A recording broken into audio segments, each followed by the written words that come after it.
మీరు హెడేక్‌తో సఫర్ అవుతున్నారా? హెడేక్‌తో పాటు ఈ 10 సింప్టమ్స్ ఉంటే అస్సలు ఇగ్నోర్ చేయకండి. హాయ్ అండి. నేను doctor Soumya, consultant neurologist, Mahatma Gandhi hospitals, Narsapeta. తలనొప్పి మనందరం లైఫ్‌లో ఎప్పుడో ఒకసారి ఎక్స్‌పీరియన్స్ చేసే ఉంటాం.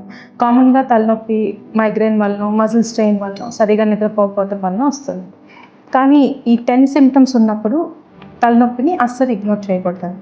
మొదటిగా తలనొప్పితో పాటు మనకి ఫీవర్ కానీ, వెయిట్ లాస్ కానీ, నెక్ పెయిన్ కానీ ఉన్నప్పుడు, తలనొప్పితో పాటు చెయ్యి, కాలు, జాలు, చూపు తేడా రావటం అలాంటివి ఏమైనా ఉన్నప్పుడు, తలనొప్పి మొదటిగా మనకి 50 దాటిన వాళ్ళలో కొత్తగా తలనొప్పి మొదలైనప్పుడు, లేకపోతే దీర్ఘకాలిక వ్యాధులు కొంతమందికి ఉంటాయి, వాళ్ళలో తలనొప్పి కొత్తగా వస్తున్నప్పుడు, కొన్నిసార్లు మనకి తలనొప్పి వితిన్ మినిట్స్ బాగా సివియర్గా తట్టుకోలేనంతగా పెరిగిపోతుంది. అట్లాంటప్పుడు ప్రెగ్నెన్సీలో మొదటిగా తలనొప్పి కనిపించినప్పుడు, తలనొప్పితో పాటు మనం ఒక్కొక్కసారి నిద్రలో ఉన్నప్పుడు బాగా తలనొప్పితో సడన్గా లేస్తారు. అలాంటిది ఎప్పుడూ ఇగ్నోర్ చేయకూడదు.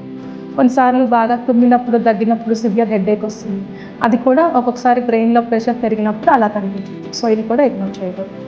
మెయిన్‌గా అన్నిటికంటే ముఖ్యమైనది తలనొప్పి మన దినచర్యను కానీ, మన వర్క్‌ని కానీ డిస్టర్బ్ చేసినప్పుడు ఈ సింప్టమ్స్‌ని మనం ఇమ్మీడియట్‌గా ఐడెంటిఫై చేయాలి. ఇది మనకి బాడీ మనకొక వార్నింగ్ సిగ్నల్ లాంటిది. సో మీ దగ్గర ఉన్న డాక్టర్‌ని కన్సల్ట్ అవ్వండి. ఈ గురించి ఇంకా డీటెయిల్స్ కావాలంటే రెడ్ ఫ్లాగ్స్ అని కమెంట్ చేయండి. Follow me for more brain health tips. Thank you.